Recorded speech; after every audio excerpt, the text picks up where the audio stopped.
Only half a night left, and the entire city of New York seems as though it's in an upheaval.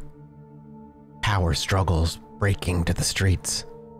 Anarchs threatening our lives while the camera play games behind our backs. It's only been 2 weeks since we've been turned. Let's see if Agathon can help. One of these nights you'll have to buy something. You reflect as you ring the doorbell of the occult bookstore that serves as Agathon's haven. Perhaps something about auras or the tarot. The same sleep-deprived blonde woman you saw on your first visit opens the door for you. Each kindred has their own servants, and Agathon seems to go for the tired Wiccan mom type. Oh, it's you, come in. The woman disappears into the back room even as you close the door behind you. Lacking any better directions, you make your way up the stairs. At first, you thought the chanting was part of the ritual soundtrack that plays in the shop even at night. As you reach the first floor, you realize that it's Agathon's voice. You come up just in time to see him standing in the middle of his ritual paraphernalia, with his wrists cut open over a wrought iron stand holding a blood-red stone. As Agathon chants, blood drips from the wound in his wrist onto the stone. It looks as if he's absorbed into it. I think I know what he's doing, but it could be something else. It's actually an ability one of my players has, or had before his character died. And it was an ability to basically pour your vitae into an object like this, and then you can use it later on to give yourself Blush of Life. Blush of Life is the ability for a kindred to basically turn their bodies back on for a little while. The blood pumps, the organs work, all of it just kind of works for a little bit, even if not necessarily fully or appropriately, but it gives heat to your body and enough to fool those who may not know any wiser as to what you are. It also allows you to enjoy sex again.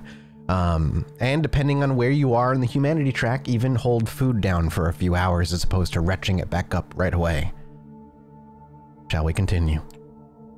It's probably not a good idea to interrupt blood rituals, so you wait in silence as Agathon finishes. A couple of minutes later, he opens his eyes and smiles ruefully.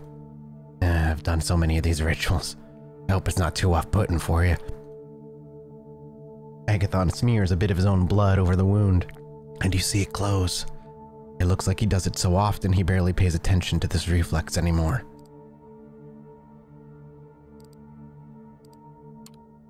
I don't mind. We're all vampires here. That we are. Agathon picks the blood-red stone from its stand. How badly I want to start going on a ramble as to the Tremere and how other kindred see Tremere and how they don't trust Tremere and that they're not necessarily truthfully kindred, because I think I talked about it. Tremere come from a mage who was seeking immortality and basically, long and the short of it, accidentally turned himself into a vampire, creating this clan of the Tremere of blood mages, which is why they have blood magics, or at least they have an understanding of blood magic. It's cool stuff. This is a bloodstone. Could be useful. Yep, I was right. He doesn't seem inclined to elaborate. Anyway, let's go. He pockets the stone and leads you back down the stairs and outside to his car. Soon you're on your way to Queens and Flushing Meadows, Corona Park. After parking the car, you follow Agathon on foot as he leads you deeper into the park. Coming to a New York park in the middle of the night might have worried you when you were alive, but now it's normal. If someone tries to mug you, it just means you'll have an opportunity to feed. Agathon walks with purpose, as if he knows exactly where to go. You see the Unisphere, a giant metal sculpture of Earth, lit so park-goers can appreciate it at night. You're not sure how Agathon picks his ritual spot, but he must have a purpose in mind. The sculpture stands in the background, giving his preparations dramatic weight. Stand watch while I perform a ritual. It'll reveal whether the notes we seek are here. I'll lose control of the incantation if you fail to keep me free of distractions. It doesn't look like there are many people around. You settle for a boring half hour while Agathon mumbles and makes strange gestures, spilling drops of his blood at regular intervals. From the outside, the ritual is not particularly flashy. Agathon repeats a mantra under his breath and walks measured steps until he stops and turns around, walking back. It looks as if there's an invisible structure he must follow. unseen patterns and limits governing his movements. As choreographies go, it doesn't look particularly difficult to learn, but you suspect there are hidden dimensions of skill and understanding involved. A lone, drunken woman walks towards you. Hard to say what she's doing at the park. She's a little older, white, just like a suburban divorcee. "What's your friend doing?" "He's kinda hot." The woman's words are slurred by alcohol, but she seems to have decided that you are the evening's entertainment. "Hey, you. Stop being weird and talk to me." The woman seems determined to walk past you to Agathon. This looks like just the kind of interruption that he was worried about. "Well, we need to feed, so..." Agathon is immersed deep in his ritual, so why not use the time you have constructively? You walk up to the woman from behind, grab her by the shoulder and sink your fangs into her throat. Blood tinged with alcohol and horniness flows into your mouth as the woman moans from the sudden pleasure of the kiss. I need to sit down." Just as you lick the wound closed, the woman collapses onto the ground, swaying, trying to sit upright. Suddenly you hear a scream of rage. Startled, you turn around just in time to see Agathon running at the woman on the ground, his expression contorted with hate. Did the woman make enough noise to interfere with the ritual? That doesn't explain why he's in such a rage. Intervene, I guess. Is he frenzying? Is he hunger frenzying? Did he use so much of his blood that he's too hungry now? Intervene. You step between Agathon and the woman and lift your hand up in an attempt to calm him down. "What are you doing? This is not you, Agathon." Agathon looks at you wild-eyed. For a second, you're sure he'll attack you. You see him tensing for a punch. Suddenly, he snaps out of it, shaking his head, looking at the terrified drunken woman in disgust and embarrassment. "Thank you. I'm so sorry you had to see that. I don't usually lose control." Yeah, that was the beast. He was frenzying. "I know. What was that outburst?" "It wasn't that woman. Just a coincidence. Something triggered a ward. We have to go now." Agathon starts running towards his car and you do your best to follow. Oh, a ward was triggered. Usually Agathon drives more carefully than most humans you know, but now something is different. He's speeding, honking at every car that gets in his way. You're driving towards the Bronx, and twice Agathon almost collides with another car. He's clearly not used to driving fast, but something is overriding his usual caution. You screech to a stop in front of a red tile apartment building. This is also the bar where the Anarchs were, so you know, reusing assets, I guess. I'm sorry. I know it seems like I'm picking this game apart, and I kind of am towards the end. And when it's done, I'll give more full thoughts. But essentially, I'm disappointed. The game started so strong, and then it just kind of like fell apart. Agathon disappeared up the stairs, and you follow his agitated shouting. "Abuela, it's me, Javi." You come to the 5th floor landing after a run that would have left your mortal self winded to find Agathon banging on an apartment door and fiddling with his keyring. He's warded his family, his living family, warded it probably in case the cam or the Anarchs figure it out. A few of the neighbors poke their heads out the door, but nobody intervenes. Agathon finds the right key and slams the door open, running inside. You follow, entering what looks like the home of an old Mexican lady. There are portraits on the mantelpiece and a crucifix on the wall. The smell in the apartment is musty with old age and detect a faint odor of vampiric blood. Sylvia, where are you?" You come to the living room to find a body covered in blanket in the corner of a sofa. The television is on, but the sound is off. It looks like a Spanish language channel. Agathon tears at the blanket, pulling it away in panic. He reveals an old woman waking up in bleary-eyed confusion. "Javi? Why are you barging in like this? Who's your friend?" "Oh, you're alive, Abuela." Agathon hugs the old lady and then turns to you. "You'll have to introduce yourself. I'll check the wards. Something triggered them and I'll have to see if they still work." Sylvia snuggles deeper into her blankets. "This is vampire business, isn't it? Always when there is trouble, it's the vampires." You stare at her, startled. Clearly the masquerade hasn't held in this household. Interesting. Is she his ghoul? Family being brought in doesn't necessarily mean anything. I actually had, in season 1 of my show, out of my 4 players, 2 of them were, in-game, they were siblings and they still had a mother alive. And I had the mother brought in as brought in as like a sort of punishment, not through the Camarilla specifically, because they would never do such a thing, but for other reasons and through other means.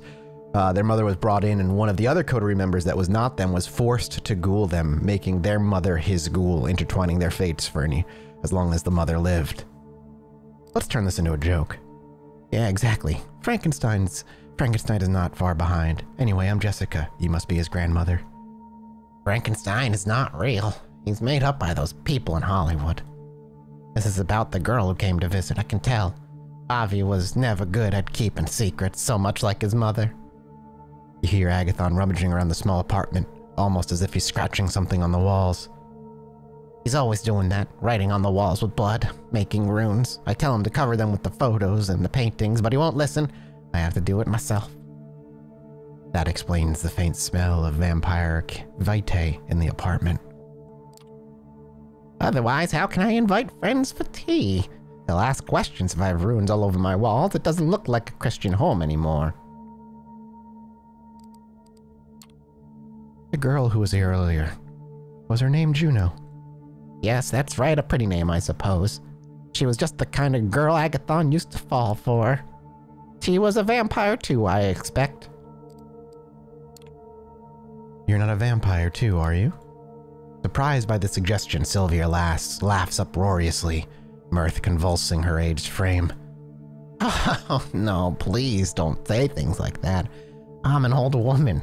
Laughing hurts. Agathon returns to the living room, still agitated. She wanted to send a message.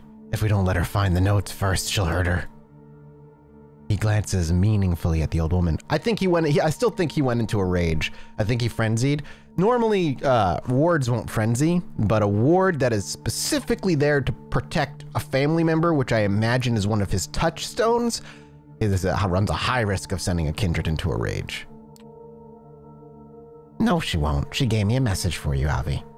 She said to think very carefully whether your clan will really protect your loved ones.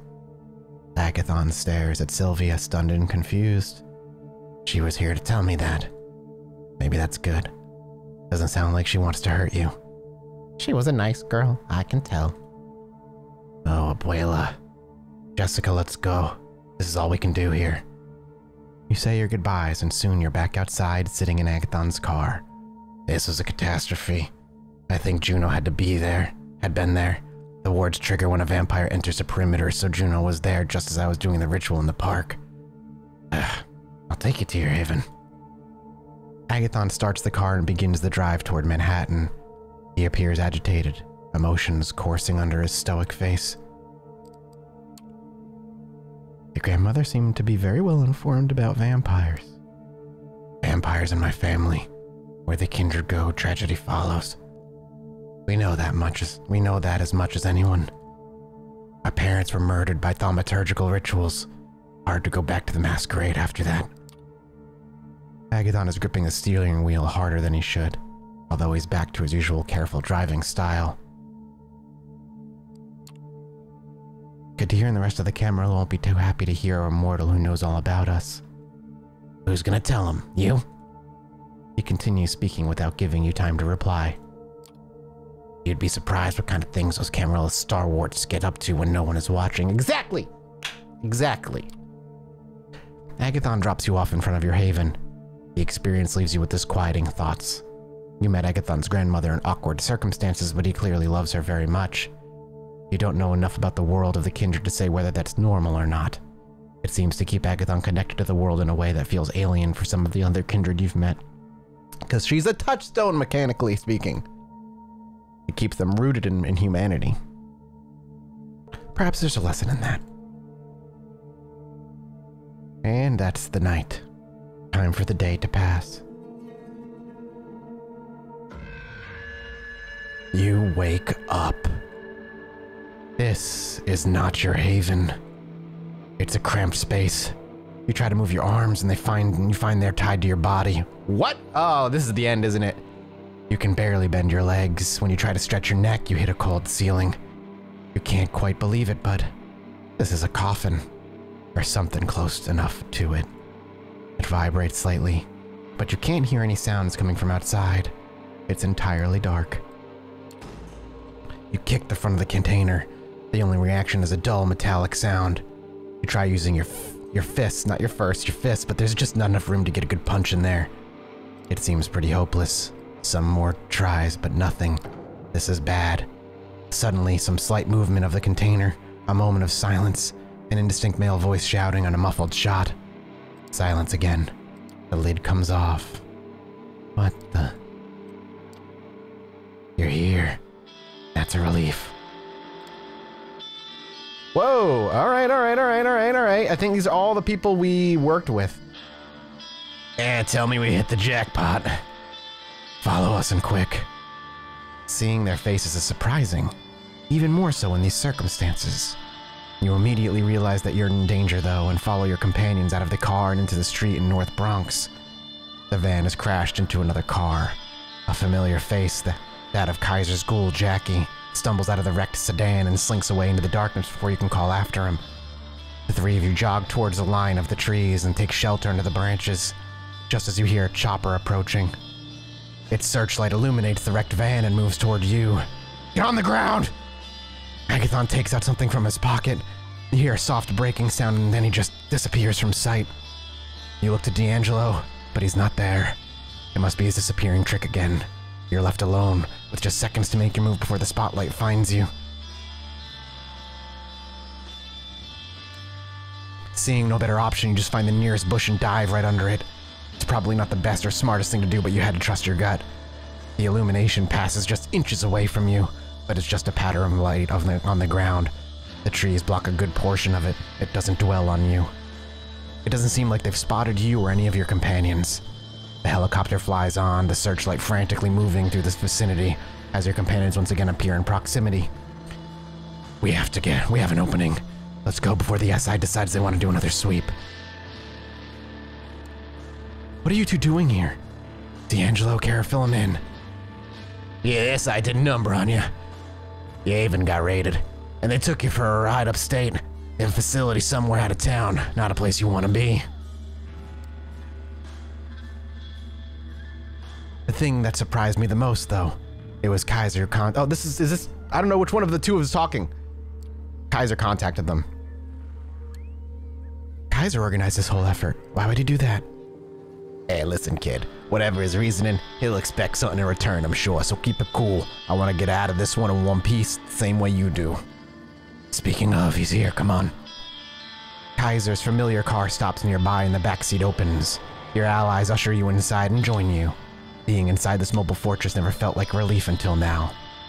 Hey, fledgling. Miss me? I hate that all three of them are the three characters I gave weird, gruff voices to, so now I have to, like, find the nuanced difference between them. Actually, yeah, kinda did. Oh, that's so sweet. Hate to break it to you, but I didn't take a sudden liking to you. Here on business. Ain't that on brand? You know, a thing or two about that, wouldn't you, detective? You are here now, only because I told your buddies that you were neck deep in shit. That van you were in, one-way ticket to Hurtville, Pennsylvania. I broke you out as a favor. Now you owe me. Big.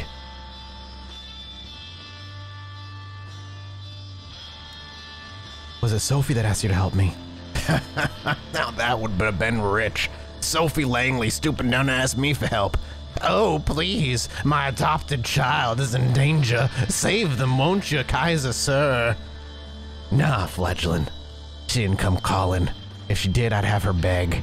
I'd have her do a lap dance, if the stuck-up bitch even knows what that is.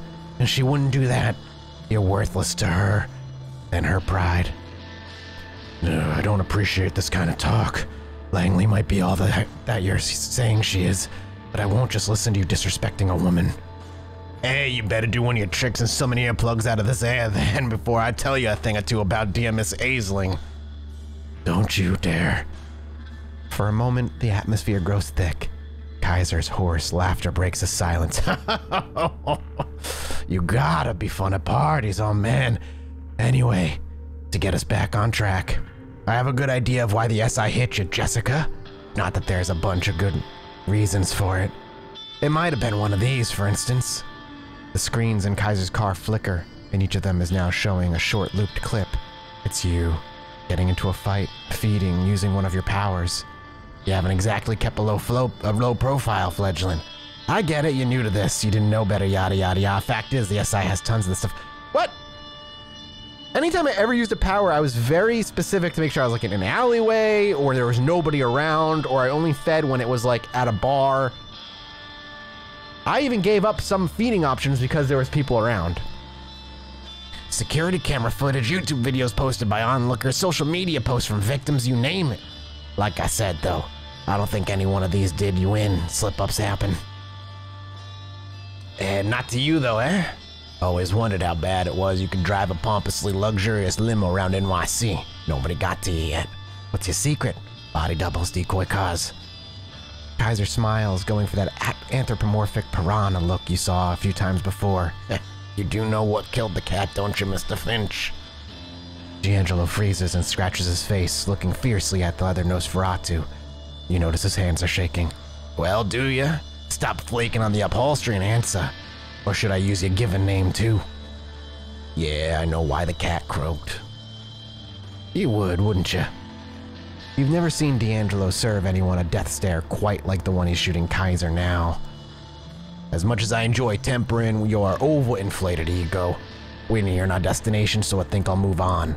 The reason why I need you walking and talking, Jessica, is to test a hypothesis of mine. For that, I need you to finish what you were tasked to do. So first things first, here. He hands you a phone. The number is already chosen for you. You hear the tone. Somebody picks up. Who is this?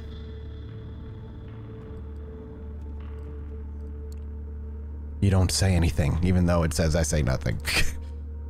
Hello? Hey, Langley. What do you want? There's somebody here wants to talk to you. They're just shy. He shoots you a glance that doesn't leave much up to interpretation. Sophie, it's me. Jessica, are you okay? What are you doing out with that creep?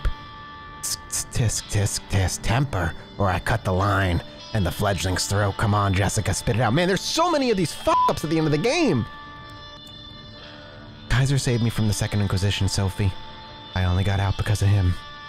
Your companions look to one another dejectedly. SI? That's what I feared. Well, I guess my coterie saved me, technically. That was kind of rude. But he's here, and he's the elder, and I know what he wants. Listen, the plan. We need to do it tonight. But if the Inquisition is involved and you broke out, they'll be looking for you, so we can't meet in public. I have a place in mind, but... Kaiser, are you still listening? Would I tell you if I wasn't? Jessica, call this number from where you visited before last we spoke. I'll come pick you up. She hangs up. And that's that. Well, Jessica, care to elaborate? You never did tell me what the kind of work you did for Langley. Don't play coy, D'Angelo. You must have figured at least some of it out. Don't worry. We'll have plenty of time to compare notes after we let our mutual acquaintance carry on with their night. If my intel is worth a damn, your next stop, Jessica, is right about here. The car comes to a stop and the door opens. Outside, you see the street leadings into the Solids and Stripes, Torque's pool pub. Well, you need me to kick you out. What about Agathon and D'Angelo? What about them? They're staying right here where they are, and we're gonna have a little chat. After we're done, I'm sure they'll find their way back to their havens just fine. The clock is ticking. I know. I think I know what Sophie wants to do tonight, and if I'm right, tonight's the last chance you got. You want to say bye to your buddy before you go, that's fine by me, but that schedule of yours is pretty hectic, so you better do it now and scram. You thank both of your companions for their assistance. Without them, you wouldn't be here now. Kaiser makes a gagging gesture and urges you to step out of the car. You turn around and make your way to the bar. The door closes behind you and Kaiser's limo starts moving again. You hope your companions won't have to pay too high of a price for helping you. The Solids and Stripes is pretty much abandoned tonight, just the bartender and one bleary-eyed local watching an old Bogart movie on the bar screen. You ask to use a phone and call Sophie first. Yes? I'm at the bar. Good. We'll be there in 15 minutes. If Torque's not there, notify him. We need to move, and fast. She hangs up. You tell the bartender to notify Torque, just like the Anarch leader mentioned you should. The man makes a short call. You only hear somebody pick up, but no words exchanged. Owen is on his way right now. Can I get you anything while you're waiting? Actually, do you serve the special stuff? The bartender raises an eyebrow. The specially reserved, you mean? Sorry, I can only serve that for a narrow selection of the owner's friends. Well, I am one of his friends. Nah, it's a list, and you're not on the list. I know because it hasn't changed for a while. Sorry. Everything else on the bar is up for grabs, so you don't want something. You shake your head, and 10 minutes later, Torque comes in without Mia. He tips his hat to you, puts a hand on the bleary-eyed patron's shoulder and says something under his breath. They both laugh. Marty, how's it going tonight? Quiet, sir. Just how you like it, huh? Well, Jessica, I believe you wanted me here for a good reason. Let's hear it. You're about to tell him what brought you here when the doors to the bar open and Sophie walks in, all splendor and charisma. The patron's eyes are now glued to her, and so are the bartenders. Torque isn't happy with the sight. Well, this isn't what we agreed on, Jessica. Care to explain? Things got complicated. We had to improvise. Pleasure to meet your acquaintance. I believe Jessica already told you why I'm here. Not in any detail. And the circumstances of our meeting were supposed to be different. So, Miss Langley, tell me why I shouldn't just ask you to leave and kick out your protege while I'm at it. You will like what I have to say. Yeah, I heard that line 100 times, but 99 of those ended with somebody getting hurt, and that's not something I'm in the mood for tonight. We are wasting time. There's a unique opportunity we should take advantage of, and we only have an hour or so to discuss it before it will be time to act. My driver is waiting outside. Wait a goddamn minute. First of all, I'm not going anywhere without Mia. That was the deal.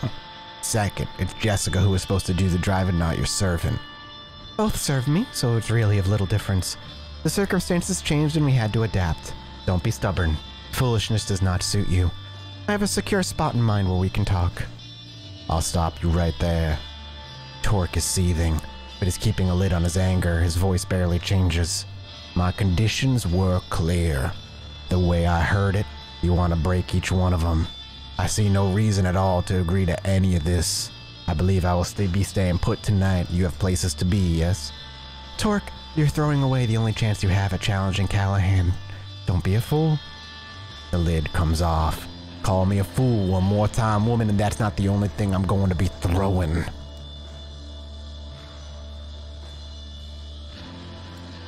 You're both acting like children. You need to put your differences aside and see the other's point of view. Both Sophie and Torque glare at you. No powers. Just their personas are enough to make you feel like you prefer to be anywhere else but here. Who the f*** do you think you are? There's only one child here, Jessica. You're their patron, Langley. What does that tell us? What are you implying, you insolent? Shots break from the front windows and a flashbang goes off in the room, changing the bar into a space of white light and ringing noise. You feel somebody tugging on your back and are thrown behind the bar. More shots ring out, bottles breaking, the TV shattering into pieces, the bar wood splintering. Your sight comes back, but you think you've gone deaf because suddenly the room is silent. You see Torque beside you and Marty the bartender bleeding out on the floor. You look over the bar. Sophie is standing there, her dress partially tattered, a visible hole in her leg. She is like the heart of a supernova, entrancing, unavoidable, beautiful and terrifying. In front of her 8 operatives looking like private military force just standing there, paralyzed by Sophie's magnificence. Torque, you still there? Yeah. Would you kindly show your guests home hospitality? Sure thing. The Anarch is gone. It's a blink of an eye and he appears next to one of the soldiers. The armor-clad operative's head disappears in a puff of blood and bone. The same thing happens to the second, the third. You hear radios go off on the other soldiers' shoulders, a panicked voice pleading them to wake up. The fourth head pops, the fifth. They finally realize what's happening, but it's too late. The sixth man is beheaded by what you see is just Torque's bare-fisted punch. Yep. Torque stops by the seventh man, rips something off of his neck, and bites down. Sophie walks over to the last man and has him kneel in front of her before biting as well. On your right, a man in full body armor emerges from the back door, raising an assault rifle. The fuck? It's not smart, but it's what your instincts tell you to do. You jump in front of the soldier as he pulls the trigger. Bullets sink into your body, ripping and tearing your flesh, each projectile a microbomb exploding inside of you. Oh yeah, of course. Why did I was like, fortitude, that'll be fun. Of course they have incendiary rounds. It's fucking SI. A combat knife crashes through the soldier's visor and into his skull. You turn around. Torque is grinning. He mouths something under his breath. Langley. Sophie wipes her mouth with blood and looks at him. That meeting's still an item. Yes. I'll take it. Splendid. Torque walks behind the bar and checks with the bartender. You see the Anarch open his own wrist and feed blood to the wounded man. Makes sense, the bartender's a ghoul. Drink up, Marty. It'll make you feel better. Get the hell out of here and wait for Mia. She's coming, and she'll know what to do. Torque? Yeah, going. Take the back door. Jessica, come on. You slink into the back alley behind the bar, leaving 10 bodies and 1 grievously wounded ghoul behind. Nobody stops you from circling around the block and finding your way to Sophie's car. Gregory drives away casually as if this was just another late night drive and not the crowning of a desperate, complicated evening. Sophie brings you all to a luxurious apartment in Manhattan's Upper West Side. The way she explains it, the vampire who owned it left the city a few years ago and gave away spare keys to a handful of few trusted compatriots. It's been used sporadically since. Fancy. You like it? It always felt too modern for my taste, but what's important is that it's secure. As long as nobody followed the car here, or the fledgling, trouble follows this one wherever they go. Even if that's the case, we have very little time to conduct our business here anyway, and we'll be leaving soon. I hope. So let's begin. You look to Sophie excited. Finally, you'll learn what it is that you've been working towards for more than a week, and what it is that Kaiser wanted you to participate in. I have it on good authority that Boss Callahan is bloodbound to Prince Panhard. Oh!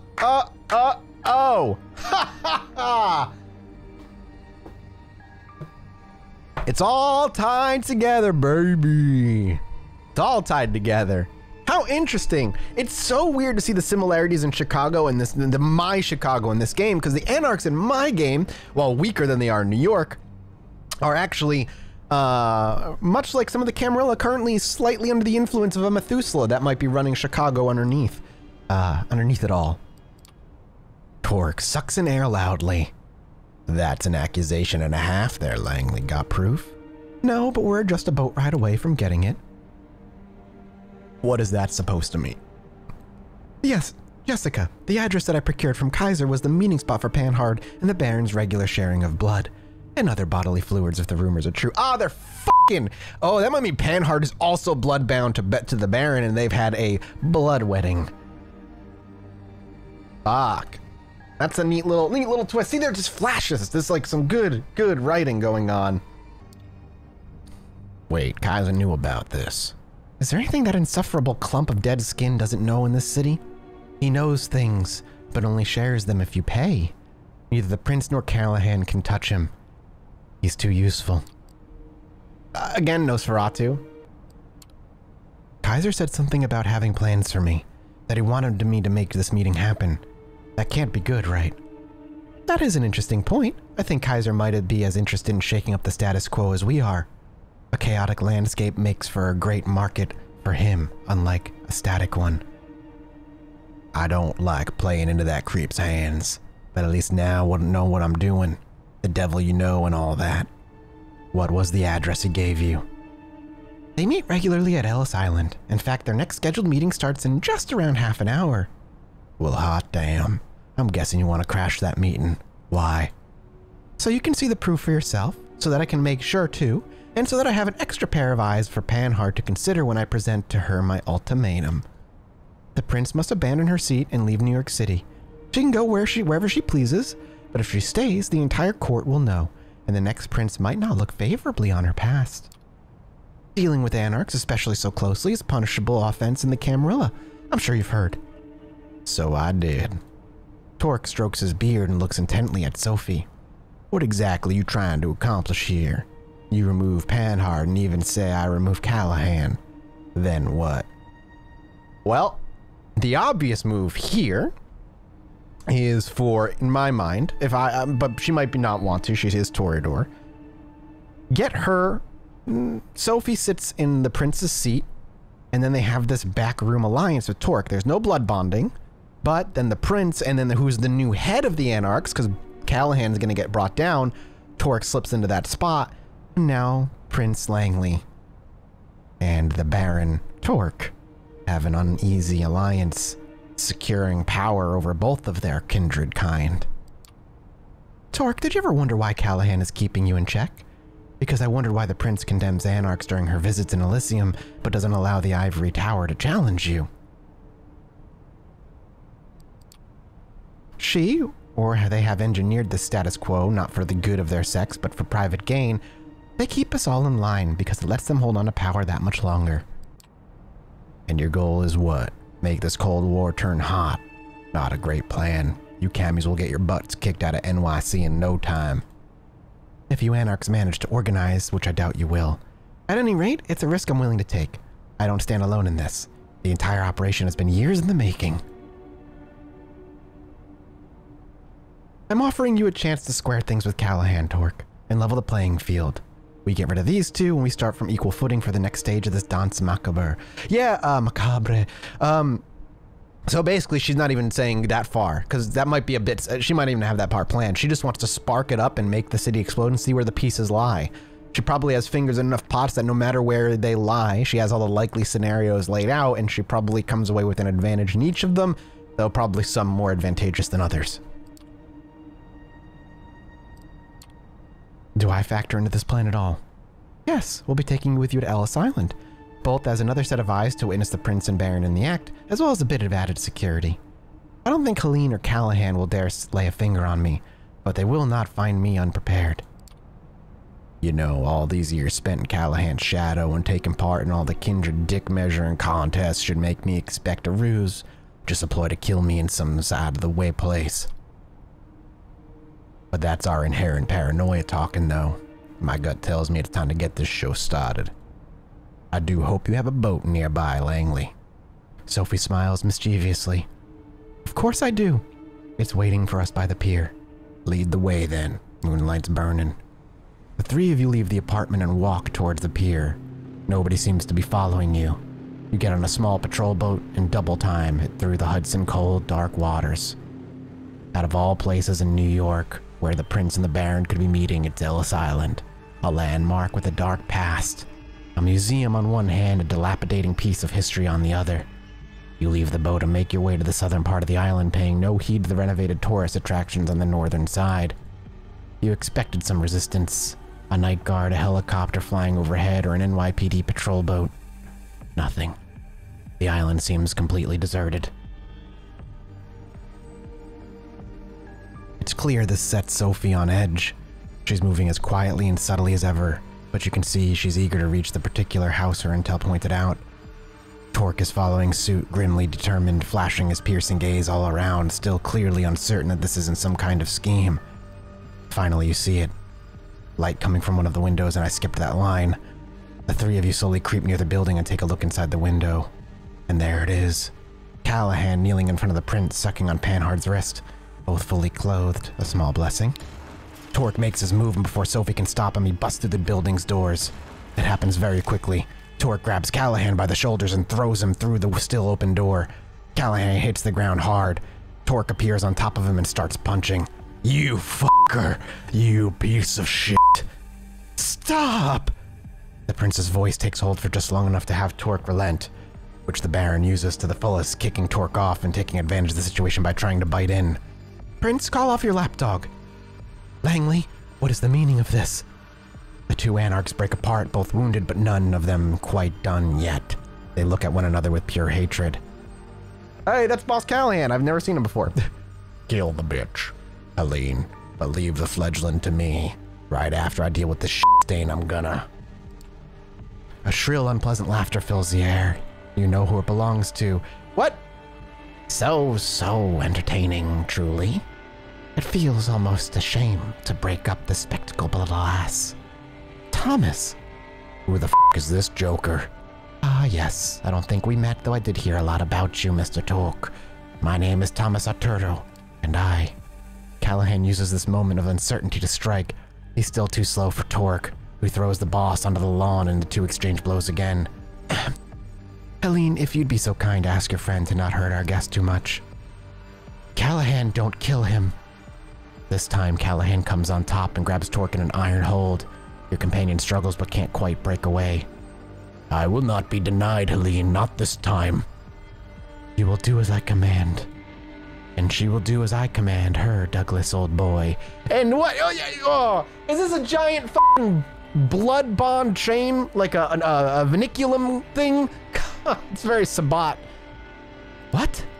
Like I was saying before I was so rudely interrupted, I feel like I need to break up this little spectacle. It's been going on for far too long. You think you're smart, Langley. You and your clique figured out that there was something fishy going on all on your own, but you were always working with just a piece of the puzzle. Wasn't she, Jessica? Sophie looks to you, shocked and disappointed. This is not happening? Oh, I assure you, this is no fever dream. Though it might seem to you like a nightmare. To think that this was all put in motion with me chatting with your sire. Surreal, isn't it? Ah, he's the one that had me embraced. You hear a scream and a curse. It's Callahan, whose arm has been nearly ripped off his body. Torque breaks out of the Baron's grasp, but doesn't continue the attack. Instead, he's at the edge of the water. In a blink of an eye, he disappears into the Hudson. The only trace left of him is a fedora hat. Another actor going off script at the very end, huh? No matter. Let him bring us some amusement now that the production is almost wrapped up. He'll reach his allies. He'll tell everyone of this. Helene, even if we naively assume his knights aren't numbered now that the SI is in its sights, this just show must go on one way or another. Won't hurt to encourage leaks and speculation. Sophie looks to you. How could you, Jessica? I saved you. Arturo chortles to himself. Langley. What happened to your self-esteem? You can't really think a simple neonate has outplayed you. Or maybe this oblivious act is your way of groveling for mercy. Thomas, what? Thought the being an expert chess player would always be enough. You never really realized the people at the top simply flip the chessboard over and punch you in the face whenever they don't like how the game is going. He mentions to the remaining kindred. But the thing is, you weren't even adept at playing the game you knew, Jessica. But just another pawn placed on the board by my associate. You thought they were your piece since you took them in, but who gave you that idea? You returned to the night when you were judged by Prince Panhard, the woman in red, Sophie. Somebody speaking to her. A man in glasses, the man standing before you now. This is cruel. We know what's going to happen. If only somebody spoke up for the poor child, they could be a useful tool for the Camarilla. Terrors creeps on Sophie's face. Of course, those are not the words you heard, were they? No. You were already grasping for some opportunity to further your scheme. I put the bait out, and you took it hook, line, and sinker. After that, it was a matter of time before you started using Jessica as your errand girl. This part of the plan I don't like. This is the weak part of the plan. To assume that Langley would use her exactly as he intended to. A perfect plan, so to speak. Nobody is quite as easy to track and monitor as a naive fledgling who's just learning the ropes. I mean, true. What is it that you want, Thomas? What do I want? Oh boy. The answer is so simple, but so hard to put into words. Unstable stability. Cutting-edge tales of thrills and intrigue that push it to the limit, and then return you to the tried and tested status quo gently and fallibly. A system full of distracting moving parts which simulate conflicts so convincingly that the user never feels a need to direct their energy towards upsetting them. Achieving the eternal through the disposable. Building a city that's like a ship of Theseus, constantly changing its parts yet always maintaining the same purpose, serving the same goal at all times. A large-scale infrastructure that has something like an exhaust system for the spirit. Something that disperses the toxicity around instead of concentrating it in a single place. None of what you're saying makes the slightest bit of sense. Arturo momentarily stopped in his tracks. He stares into the ceiling for a few seconds before a sad grimace appears on his face. Spoken like someone who's never really had what it takes to make it in the big leagues. I am kind of taken aback by Arturo's goals because it's the exact, maybe, we don't know the details, the plans differ. This is the exact same plan and goal that is kind of happening in my campaign, except My campaign's been going on for way longer than the game. I'm not saying the game stole my idea, it's just very interesting and coincidental. It's not some kindred who's running it, of course. Instead, the Methuselah who sleeps underneath the city, she's, thanks to the help of the Coterie in Season 1, kind of taken control over both the Camarilla and the Anarchs, and in doing so, 10 years of peace got ushered in. But the reason for 10 years of peace is because the way she plays both sides is she just kind of has them fighting one another. Constantly at odds, constantly at battles, there's always fighting happening, and while one is weaker than the other, one must still have more power than the other to feel more comfortable and stable. There's always the fight between them, moving parts, plots, and that's what she wants, because as long as there's conflict happening, nobody's looking for her and nobody's going to dig deeper for the truth about who's actually running the city. And it keeps the kindred politics at play because kindred live forever, and they are paranoid and need something to do, and if they are find too much peace, they'll find reasons to kill each other. Who knows that any better than a Methuselah, someone who's been around for like a millennium or two? So it's interesting because what he's saying is basically the same thing. He's got all these people lined up, he's blood bonded a bunch. But the thing is, like, he's running a more dangerous game because he's just a kindred and not a Methuselah who's sleeping. The weakness for my story is that she's a Methuselah who's sleeping. She's in torpor and she's controlling via powers that she can use while she's in torpor. They're very weak, but they're influential.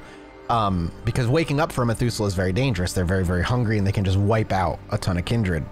Interesting though. It's pretty much the same thing. With a theatrical snap of fingers, he gives his last sentence a sense of finality. Something's changed in the air. You could swear you saw a shadow move behind Sophie. Goodbye, Sophie. A person appears behind Sophie.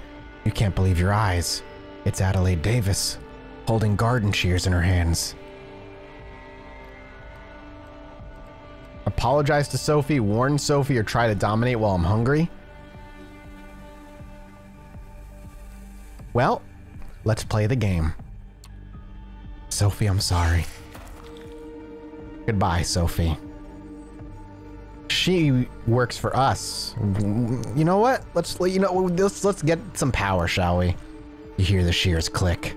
Sophie's red hair conceals her face as her head falls, separated from its shoulders. Silence. Oh, they took her head off. Nice. Arturo's unpleasant laughter erupts right next to you. Oh, Jessica, your career is moving at a breakneck pace. Moving up and up and up. Let me congratulate you on your promotion. Are you gonna kill me too? That was a plan at some point, but I've had a change of heart since. Helene, feel free to leave us and take the Baron with you. Thomas, I don't think you should. Shush. You're just being jealous. Adelaide, escort the prince and dear old Douglas, please. Sure thing, darling. You are left alone next to Sophie's body. You try not to look, but it's hard to ignore her lithe frame decomposing in front of your eyes. Congratulations. You've won this little game.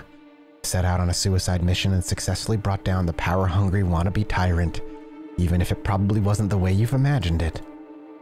Her red dress is like a cloth thrown over a mummified corpse. Yeah, she's gonna decay very quickly. Now you're free to enjoy paradise again. Life after death, immortality, and eternal youth. What they don't tell you is, of course, living in paradise is inherently sinful when not everyone can partake. But you have time to learn how to live with sin, don't you?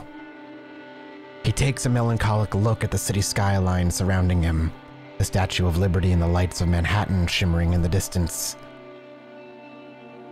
You know, New York taught me to believe in fate. My unlife began right here, and it began with utter despair. My first instinct was to drown myself in books and keep reading and reading until literature gave me the piece of wisdom I needed to go on. Personally, I find a silly hobby in retrospect. I always had this minuscule hope that the next sentence I'd read could finally bring me salvation, but it never did. It only gave me fuel for this elevated, righteous, intellectual suffering. But the more I read, the easier it was for me to boil every paragraph down to a powerful relationship. The characters influence each other, the writer trying to impress the reader, etc. The strings everyone pulls started to look like strands that weave into the fabric of fate. And once I saw its beauty, I got teary-eyed. My architect instincts kicked into overdrive. I didn't have to submit to fate. All I had to do was cooperate with it, and wait for my time to shine. Give it my input wherever needed until it trusted me to do more. Thomas steps over what's left of Sophie, wiping his glasses with an elegant cloth from his pocket. And it did. Fate led me to look after this city. With my architect's tools, I started quietly shaping the streets and corridors, while Kaiser and his ilk shaped the information flow. And among many tools this process gave me, one of them was a way to reliably come up with useful agents like you. The methods I used were crude at times, but the route was there, and all you had to do was follow it. Some people write rulebook passages, the others plan city arteries. In the end, the effect is the same. Someone always follows. He puts on the glasses and gives you a long, hard look. You know, I have grown fond of you. You did so well. Even when that idiot Callahan tipped the Inquisition off, you still got out. I like that kind of resourcefulness. I could use that kind of resourcefulness. He uncovers his wrist. So take my blood, just enough so we can start off on the right foot, as a sign of good faith. A sign that you're ready to play in the big leagues, ready to behold the sights I've prepared for you. What do you say, Jessica? I don't even get to choose? Huh. I don't even get to choose. That's the game. Wow. Well, I have some very mixed feelings about this game. I think what clearly this game was made for, obviously then, for the visual novel fans, is an introduction, really, to the World of Darkness or Vampire the Masquerade's themes, moods, the way it kind of plays out, the kind of crime syndicate and intricate plot and political turmoil that it goes through, how rare action happens, but how quick and fast it happens. It's like that in the board game too, or in the tabletop game as well. But on the other hand, it technically was kind of a bad game. The choices that showed up didn't matter sometimes. It feels like it forgot what clan I was playing. Entire nights got skipped. The whole last half felt rushed and kind of just bad. The writing went from really good to kind of rough with great flashes. And it ends right when it feels like it's starting to pick up. It almost feels like it's a module created for brand new players, and that's where it would end off, where then your storyteller, your DM, would then continue from there. You would make your choice, and then it would be up to the ST to continue from that point, which I think would make a great module, actually. I think Coteries of New York might be a fantastic first player thing. I would love to see that in maybe fleshed out a little bit more with these characters. I wonder if this is going to be canon for New York when the New York book comes out. And there's a lot of similarities, and again, they've done a very good job writing things, and you can see just kind of the political flow of it all. But it needed more time in the oven. I don't know how much more time. I can't pretend to know how difficult, making a visual novel is, because on top, instead of having game mechanics, instead you have to kind of have to think and plan for every single choice that you give the player and make sure that each feel unique. And it really felt that way in the beginning, and then didn't feel that way at the end. But that's where I'm going to leave it. I'm done with the Coteries of New York. I'm going to be leaving this game at this point. It was still, I enjoyed my time with it for the most part, but I don't think I would recommend this game unless you got it at a sale. But beyond that though, man, this is Vampire. I'm a sucker for Vampire the Masquerade stuff. I would love to do more Vampire, World of Darkness stuff on this channel. Just don't know how I would do it. I don't really want to play any of the games that I've already played before. But we'll see. I'll think of it up. But if you guys want to talk about Vampire and stuff, or World of Darkness, feel free. Ask some questions in the comments, and I'll try my best to answer. But this has been Masquerade, Vampire the Masquerade, Coteries of New York. We will now be returning to Star Sector and Project Zomboid for your regularly scheduled programming. Thank you so much for watching, everybody, and I'm glad you all enjoyed it. I'll see you soon.